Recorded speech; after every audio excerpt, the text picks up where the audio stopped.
नमस्कार साथियों, वंदे मातरम। मेरा नाम सौरभ शर्मा। आप देख रहे हैं न्यूज प्राइम। परसों हमने एक वीडियो डाला था। आपने मेरी कल्पनाओं के परे प्यार दिया। उस पे फर्स्ट डे उस पे 11,000 प्लस व्यू रहे। कल रात को अच्छा रेस्पॉन्स था। सुबह उठा तो देखा 19,000 प्लस व्यू। तो मैंने खुद ने भी कल्पना नहीं करी थी। अभी तो चैनल हमने स्टार्ट किया था और इतनी जल्दी आपने इतना प्यार दिया। मेरी कल्पनाओं से बिल्कुल परे आपने जो प्यार दिया था उसके लिए आपको मैं धन्यवाद बोलता हूं। बहुत बहुत धन्यवाद आपको।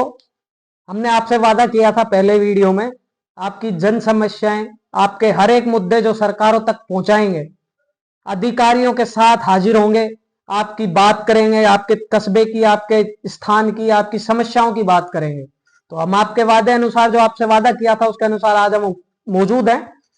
पहला मुद्दा, पहला वीडियो अब मैं आपके हवाले छोड़ देता हूं। वीडियो बनने के बाद में आप चैनल पे देख ही लोगे, कल, आज या कल में ये वीडियो आ जाएगा। तो उसके बाद आपका काम है इस वीडियो को पब्लिक करना, इसको ट्रेंडिंग में लाना, जिससे जो मुद्दा है वो जल्दी संज्ञान में आए अधिकारियों के। पहला मुद्दा हमारा अभी जो चल रहा है राजगढ़ में, 2021 में केंद्रीय विद्यालय की सौगात मिलती है राजगढ़ को। भाजपा कार्यकर्ता खुश होते हैं, सभी अपने अपने पैरवी करते हैं अपने अपने नेता की कि हमारे नेता ने करवाया है, भूपेंद्र यादव ने करवाया है, संजय शर्मा ने करवाया है, बनाराम मीणा ने करवाया है।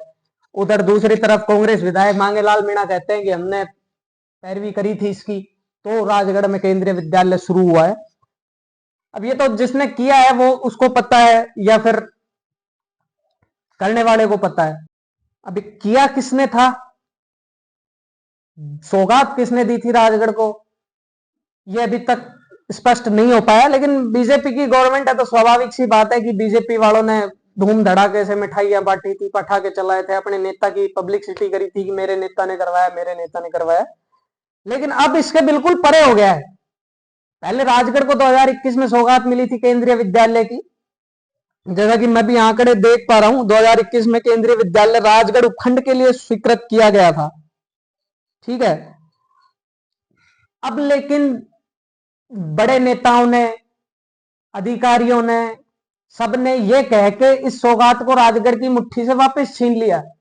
लोगों को पहले सौगात दी थी, अब लेकिन उनको मायूस कर दिया। ये केंद्रीय विद्यालय को, या अपन ये कहें कि भाजपा नेताओं की मन में क्या चला क्या नहीं चला तो वो जाने, या फिर क्या मजबूरियां रही कि केंद्रीय विद्यालय को ये रैणी पंचायत समिति में लेकर राजगढ़ पंचायत समिति से छीन के विरोध शुरू हो गया।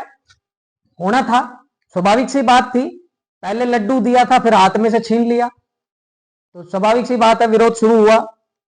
एक संघर्ष समिति का गठन भी हो गया। सब कुछ इतनी जल्दी हुआ कि लोगों को समझ ही नहीं आया कि कब तो ये हुआ कि लोगों से छीन लिया, राजगढ़ के लोगों से केंद्रीय विद्यालय को, ये कहकर कि जमीन की कमी है, हमको लैंड नहीं मिल रही है केंद्रीय विद्यालय का निर्माण कार्य शुरू करने के लिए। तो इतना तो आप भी जानते हैं और मैं भी जानता हूं, राजगढ़ उपखंड क्षेत्र में बहुत सी सार्वजनिक निर्माण विभाग की ऐसी जमीनें हैं, सरकारी जमीनें हैं, जहां अगर आप खोलना चाहो तो खुल सकती है। लेकिन उनका तथ्य यही था, उन्होंने यही तथ्य पेश किया था पब्लिक के सामने कि साहब जमीन नहीं है हमारे पास। रैणी पंचायत समिति में चले जाती है, संघर्ष समिति का गठन हो जाता है, उसके अध्यक्ष मुकेश जैमन एडवोकेट, सभी परिचय के मोहताज तो नहीं है। अभी उनके साथ भी इंटरव्यू होगा, वो भी आप देखिएगा, या तो आज या कल में, जब ये वीडियो आएगा उसके अगले दिन या फिर उसी दिन उनके भी रिव्यू के साथ एक वीडियो आ जाएगा। लेकिन इतना बड़ा खेल कैसे हो जाता है राजगढ़ की जनता के साथ। बड़ी संख्या में भाजपा के नेता मौजूद है राजगढ़ के कस्बे के। विजय समरथ लाल जो भाजपा के कद्दावर नेता माने जाते हैं राजगढ़ में, कई बार उनके सिंबल से, बीजेपी के सिंबल से चुनाव लड़े, कस्बे के वासी हैं, कस्बे में सक्रियता भी नजर आती है उनकी। उसके बाद कार्यकर्ताओं का नंबर आता है। बाजार के कार्यकर्ता एक से बढ़कर एक, जो यही प्रतिस्पर्धा में लगे रहते हैं कि उससे ज्यादा मेरी नेता के पास चलती है, वो ये कहता है मेरी उससे ज्यादा चलती है, मेरे काम करते हैं, स्टेटसों पे लगते हैं। कई नेता मैंने देखे हैं, आजकल ट्रेंड चला है ये, जैसे अपन कोई खाटू श्याम भगवान का स्टेटस लगाता है, कोई किसका लगाता है, तो राजगढ़ के जो नेता हैं, मैंने अमूमन देखा है, वो अपने नेता का स्टेटस लगाते हैं रोज सुबह, दोपहर में, शाम को। वो उनकी पर्सनल चॉइस है, वो कुछ भी करें, उससे हमको कोई लेना देना नहीं है अपन को। लेकिन हम बात सिर्फ केंद्रीय विद्यालय के मुद्दे पर कर रहे हैं। जब इतनी बड़ी संख्या में, इतनी बड़ी तादाद में राजगढ़ कस्बे में भाजपा कार्यकर्ता मौजूद होते हैं, सक्रिय भाजपा कार्यकर्ता मौजूद होते हैं, अपने नेता का स्वागत करने के लिए बड़ी संख्या में पहुंचते हैं, बड़ी संख्या में भीड़ को जुटाते हैं, क्या उनकी भी नहीं चली?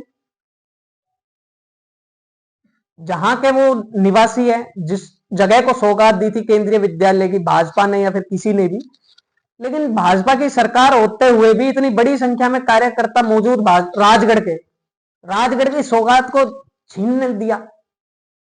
कोई मतलब समझ से परे। जो लोग, जो नेता, जो कार्यकर्ता भाजपा के ये कहते थे कि हमारी ज्यादा मानते हैं हमारे नेता, सांसद साहब की भी कहते हैं कई कि भूपेंद्र यादव जी राजगढ़ के प्रति समर्पित हैं, माननीय बन्नाराम मीणा जी, माननीय भूपेंद्र यादव जी, माननीय मांगेलाल मीणा जी। लेकिन कहा क्या हुआ अचानक इतनी जल्दी? खैर छोड़िए, संघर्ष समिति का गठन हो जाता है भैया। मुकेश जैमन एडवोकेट इसका नेतृत्व करते हैं। लगातार 2 दिन तक अलग अलग स्थानों पर बैठकें होती है, विरोध दर्ज होता है। सबसे चौंकाने वाली चीज है, जब मैंने फोटो देखी बैठकों की, मैं खुद ने तो कवर करी नहीं, सिटी में थे इसलिए, लेकिन मेरे पास फोटोज आई, सोशल मीडिया पे फोटो देखी मैंने बैठक की, उसमें वो लोग भी मौजूद जो भाजपा के सक्रिय पदाधिकारी हैं राजगढ़ के। या मैं कहूं मंडल अध्यक्ष प्रकाश दीक्षित जी भी मौजूद रहे। बैठक करने की कहां जरूरत पड़ गई जब भाजपा के मंडल अध्यक्ष आपके साथ बैठक में मौजूद है? क्या भाजपा के मंडल अध्यक्षों की नहीं चल रही? एक तरफ तो बीजेपी ये कहती है कि हम हमारे कार्यकर्ता की पहले सुनते हैं, जो धरातल पर हमारा कार्यकर्ता सबसे छोटा श्रेणी का कार्यकर्ता रहता है, हम उसकी पहले सुनते हैं। लेकिन मंडल अध्यक्ष ने या तो कही नहीं तो क्यों नहीं कही, या फिर कही तो मानी नहीं, समझ से परे है। एसडीएम को ज्ञापन देने पहुंचते हैं मुकेश जैमन जी के नेतृत्व में, जो संघर्ष समिति राजगढ़ आवाज मंच उसको नाम दिया गया। एसडीएम को ज्ञापन देते हैं। मुकेश जैमन जी से मेरी फोन लाइन पे बात होती है, तो कहते हैं कि राजगढ़ के साथ ऐसा हो गया कि किन्हीं नेताओं ने अपना स्वार्थ देखने के लिए रैणी में केंद्रीय विद्यालय को ले गए। लेकिन नेताओं से जब मैंने, नवज टटोली राजगढ़ के जो कार्यकर्ता हैं, वरिष्ठ कार्यकर्ता हैं, उनके पास में बैठा, उनसे मैंने पूछी कि क्या कारण रहे कि बीजेपी के नेता इस केंद्रीय विद्यालय को पहले आपको सौगात दिलाते हैं 2021 में, लेकिन फिर इसको रैणी ले जाते हैं। एसडीएम सीमा मीणा को ज्ञापन दिया गया, अर्तिका शुक्ला के नाम पर, कलेक्टर के नाम पर ज्ञापन दिया गया। एसडीएम सीमा मीणा तो एलिजिबल नहीं थी, क्या कहती, उनका काम था सिर्फ ज्ञापन देना और उसको कलेक्ट्रेट तक पहुंचाना। वो मेरे हिसाब से पहुंचा भी दिया होगा। इसमें कारण दर्शाया गया भाजपा की तरफ से, भाजपा के जो नेता हैं उनकी तरफ से इसमें कारण प्रस्तुत किया कि जो गोविंदपुरा तहसील राजगढ़ में प्रस्तावित करी गई थी पहले 2021 में, जब सौगात दी गई थी केंद्रीय विद्यालय की, तो गोविंदपुरा में, राजगढ़ उपखंड के अंदर गोविंदपुरा एक गांव है, वहां की जमीन आवंटित करी गई थी।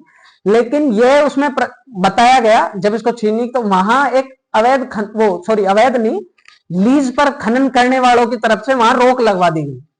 तो रोक को देखते हुए फिर उसको वहां से ले गए।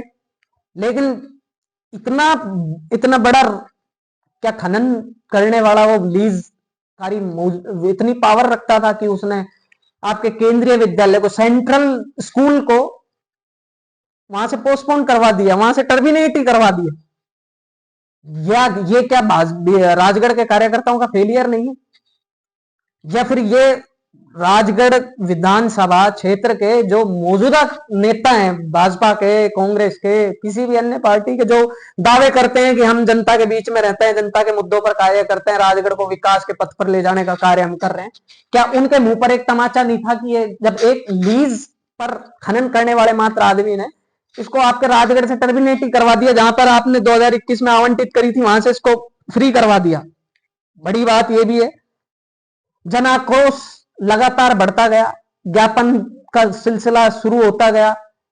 उसके परे एक साइड में से ये आवाज निकलने लगी राजगढ़ से कि जो नेतृत्व कर रहे हैं इस आवाज मंच का, उनको भाजपा से ही टिकट चाहिए, वो पहले विरोध करेंगे तो उनको भाजपा संपर्क करेगी उनसे, उनको नगर पालिका का टिकट देंगे, ये चीजें भी निकलकर सामने आती है। लेकिन इन चीजों का तो जवाब आप अगले वीडियो में मुकेश जैमन जी देंगे, क्योंकि नेतृत्व उन्होंने ही किया था। उन्हीं पर ये भी आरोप लगे, हमने सुना कि उनको टिकट चाहिए या इसलिए, या वो लाइमलाइट में आना चाहते हैं राजगढ़ की राजनीति में, बड़े लंबे समय से सक्रिय हैं वो भी, तो इसलिए उन्होंने ये किया था।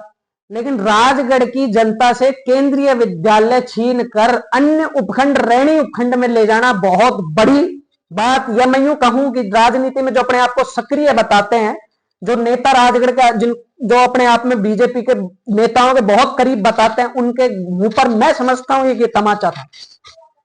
आगे क्या होता है इसमें, अभी कुछ किसी भी अधिकारी का या फिर किसी बड़े नेता का या फिर किसी एमएलए का, विधायक का, किसी का भी स्टेटमेंट इसमें आया नहीं है। ज्ञापन दिए मैं समझता हूं करीबन 10 दिन लगभग हो चुके हैं, लेकिन अभी तक कोई रेस्पॉन्स आया नहीं है किसी की भी तरफ से। मुकेश जैमन जी से इस बारे में सवाल जवाब होंगे भी कि क्या रणनीति आगे रहेगी, क्या अभी तक प्रोसेस हुआ, क्या आश्वासन मिला। एसडीएम के वहां से स्वाभाविक सी बात है कि कोई आश्वासन नहीं मिला होगा, जहां तक मैं समझता हूं। उनका काम था ज्ञापन लेने का और ज्ञापन कलेक्ट्रेट देने का, तो उन्होंने दे दिया होगा। लेकिन अब सवाल यहां उठता है कि अगर ये केंद्रीय विद्यालय राजगढ़ को दी थी, पहली बात तो दी क्यों, जब आपकी मंशा ये थी कि हम रैणी में इसको बनवाएंगे, या फिर ये इसमें एक लॉजिक था कि परिसीमन के बाद में राजगढ़ अलग विधानसभा हो जाएगी, रैणी अलग विधानसभा हो जाएगी। क्या ये कारण था कि हम रैणी से प्रभावशाली व्यक्ति चुनाव लड़ना चाहें, अगर वो पैरवी करके उसको रैणी ले गए? तो सवाल इसमें कई है, जवाब धीरे धीरे करके सबके सामने आएंगे, और ये कहां बनती है इसका भी जवाब अभी किसी के पास नहीं है। न्यूज प्राइम के साथ आप बने रहिएगा। अगला वीडियो मुकेश जैमन जी के साथ सवाल जवाब होंगे। आप कोशिश करेंगे अब कि जवाब उनसे निकले कि क्या इसमें चल रहा है अभी, और क्या कहां पे बनेगी, क्या उनके जो ज्ञापन दिया था एसडीएम को उस पर कोई आश्वासन मिला या फिर कोई जवाब आया, लोगों की क्या कहना। और राजगढ़ आवाज मंच जो समिति गठित हुई थी इसके विरोध में, जो लोगों में आक्रोश देखा गया था, क्या उसकी आगे की रणनीति क्या रहेगी। अगर ये समिति राजगढ़ उपखंड में इस केंद्रीय विद्यालय को वापस लाने में कामयाब होती है, तो स्वाभाविक सी बात है मुकेश जैमन और उनकी समिति की एक बड़ी जीत होगी। आप देखते रहिए न्यूज प्राइम। मेरा नाम है सौरभ, धन्यवाद।